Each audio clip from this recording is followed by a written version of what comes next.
So for the following circuit here, we have to find the Norton equivalent.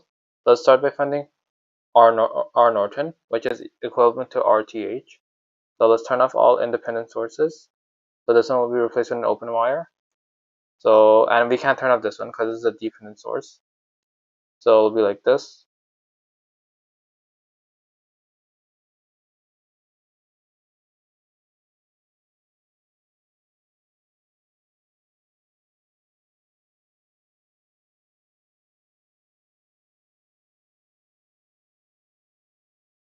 And obviously we're gonna replace this area with the test charge. So let's call it 1 volt. So that means RTH will be 1 volt over the current passing through it, which is I. So let's call this I.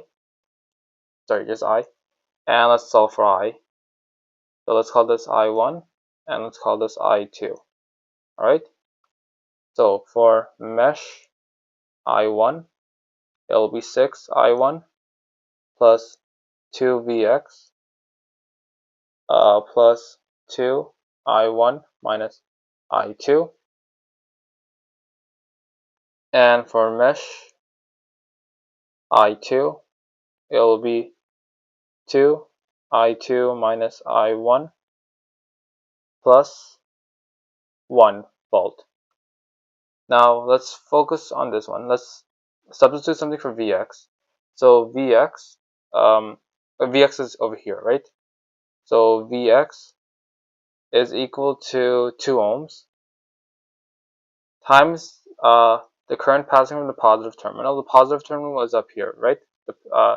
As you see, this is the positive terminal. So the current passing that's entering it first is I1, and the current that's entering from the negative terminal, you see it's I2. Okay, so that's what Vx is. So we'll replace that in here.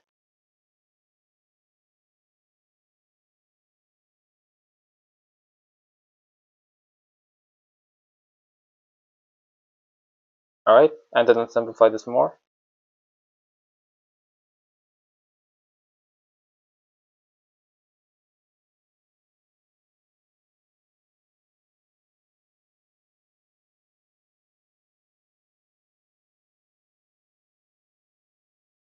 Alright, let's collect like terms.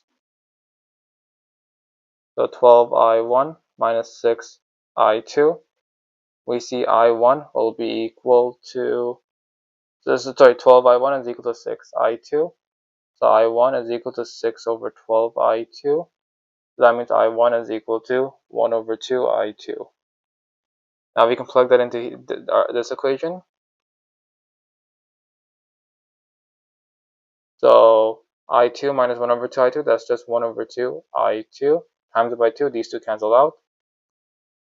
So it's I2 plus 1 equals 0. So that means I2 is equal to minus 1. And since I2 moves in the opposite direction of I, that must mean I is equal to 1. Okay?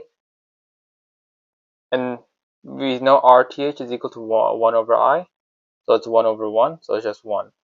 So that's what R Norton is also equal to. So that's all good. Now let me erase all of this.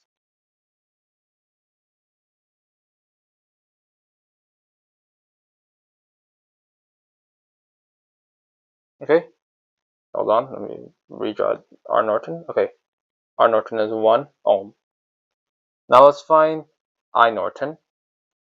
So I Norton, let's do a short circuit here. Oh wait, sorry, like that, like this. There you go. The current passing through here will be I Norton. And notice this. So we can technically ignore this resistor, as all the current that passes through here will avoid this, as there's a resistor, and resistors are hard for current to pass through, so it's going to choose the easier route, which is passing through here. So that must mean Vx is 0 here. And if Vx is 0, that must mean this is also 0. So we'll assume that the current looks like this.